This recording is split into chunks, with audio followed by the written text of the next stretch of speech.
Now behind me is a stream that runs through the campus where I teach.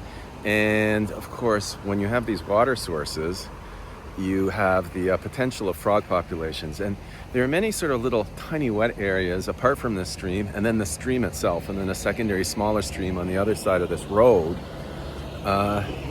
where there were frog populations.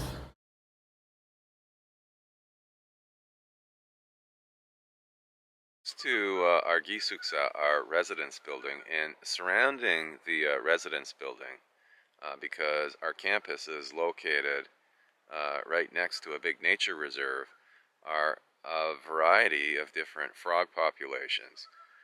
As I posted a couple of nights ago, one of them was pretty much wiped out by a cold snap. Now, the problem wasn't simply that cold weather started. This is March.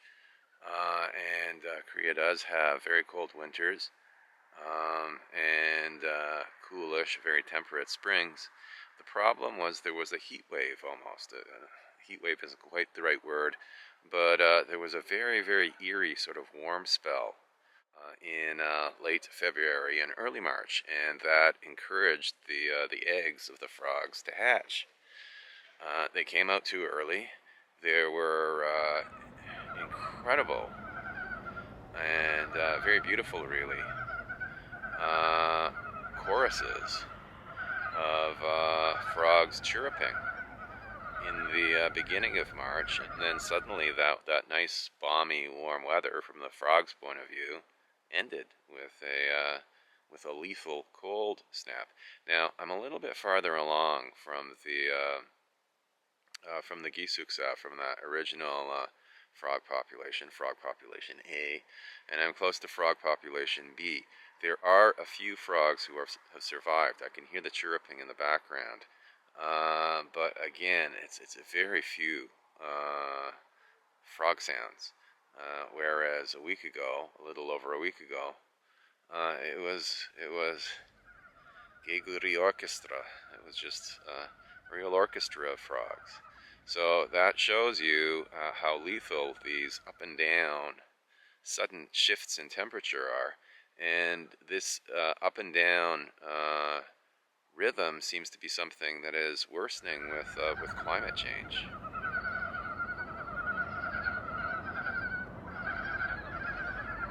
This is like, like 3 years ago, 5 years ago, 10 years ago. This spring, we have noticed that the frog numbers, in terms of just the singing of the frogs at night, has decreased quite significantly. Now, it's possible that the frog populations have just, because there were like 4 or 5 of them originally, these different spots where you would hear the croaking of the frogs at night, and you still hear, and by the way, these were quite sort of loud sounding croaking choruses. In other words, there are many frogs in these different individual populations. More recently, the number of spots on the campus where you hear the frogs croaking has decreased, and then the volume, the loudness of the croaking has decreased too, which suggests strongly that there's just fewer frogs in each individual population. Now, is it because of changes in the weather? What has happened over the past few years is that the winters have tended to become very unpredictable, sometimes warm, sometimes cold, and that happens in the spring too. You'll get this, like March, beginning or middle of March, you'll suddenly get this warm spell that encourages the frog eggs to hatch. They come out, they start croaking, and then a cold snap suddenly kills them all off. This has been happening over and over again for several years.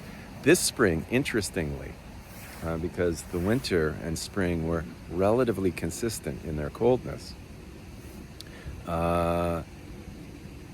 you would think that would be better for the frog populations. There was a warm spell in the beginning of April, mid-April, I should say. Very, very warm for a couple of days, summery.